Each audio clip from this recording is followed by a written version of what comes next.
Hello friend, আমি ইন্দ্রাণী দত্ত। আজকে আমি দেখাচ্ছি রুই মাছ ভাপা করে। এর জন্য 2 টুকরো রুই মাছ আমি প্রথমে দই, একটু হলুদ গুঁড়ো, একটু লঙ্কার গুঁড়ো, জিরে, ধনে সমস্ত রকম মশলা দিয়ে মেখে নিচ্ছি। যে দিয়ে দিচ্ছি লঙ্কার গুঁড়ো,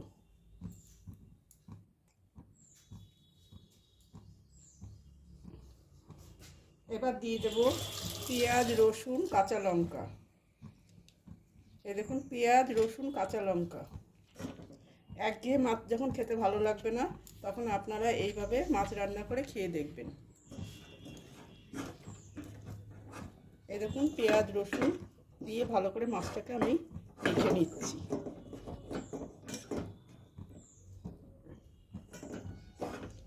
এবার দিয়ে দেবো কাঁচা লঙ্কা।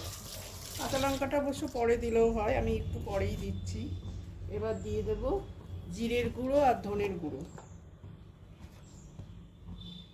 এই যে দিয়ে দিচ্ছি জিরের গুঁড়ো, এর সঙ্গে ধনে জিরে একসঙ্গে আমি গুঁড়ো করে রেখেছি।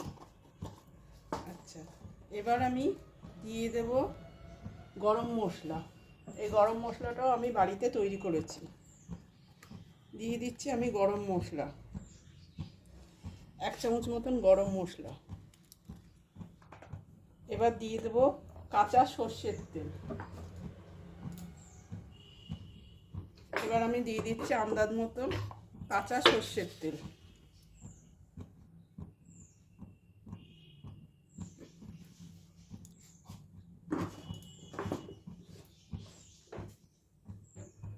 এবার দিয়ে দিচ্ছি লবণ।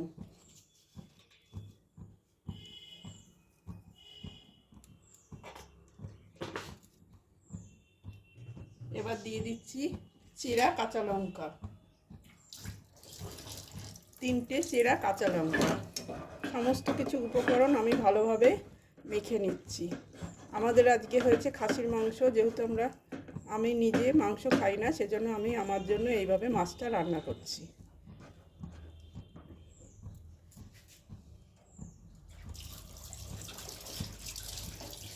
এবার আমি কিভাবে মাছটা রান্না করি, আপনারা পুরো রেসিপিটা দেখতে থাকুন।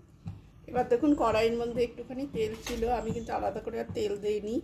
এবার মাছ দুটোকে দিয়ে দিচ্ছি, আর আমি মাছ দুটো দেওয়ার আগে একটু ধনেপাতা কুচি আমি করে ওপর দিয়ে ছড়িয়ে দিয়েছি। এবার দুটো মাছ দিয়ে দিচ্ছি, আর দিয়ে দিচ্ছি সমস্ত মশলা।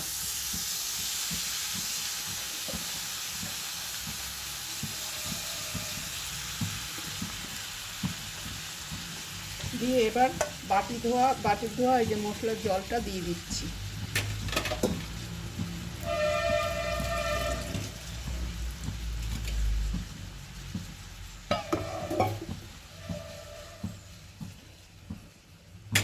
এবার আমি একটা ঢাকা চাপা দিয়ে দেবো।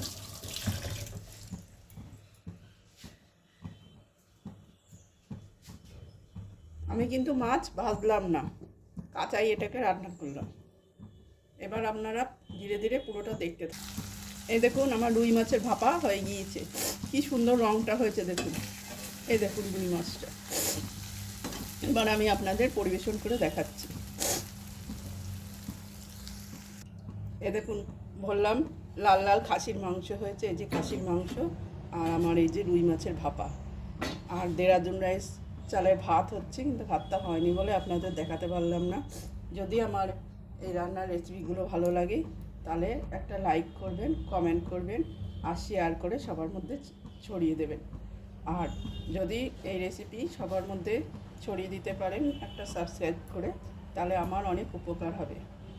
আমি আপনাদের বলেছি যে আমি আলাদা করে কোনো কিন্তু ভিডিও করি না।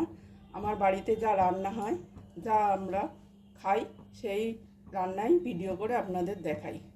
কাজেই অবশ্য করেই আমার রেসিপিগুলো আপনারা দেখবেন, দেখে বাড়িতে ট্রাই করবেন। এই বলেই আমি আজকে শেষ করলাম। ধন্যবাদ।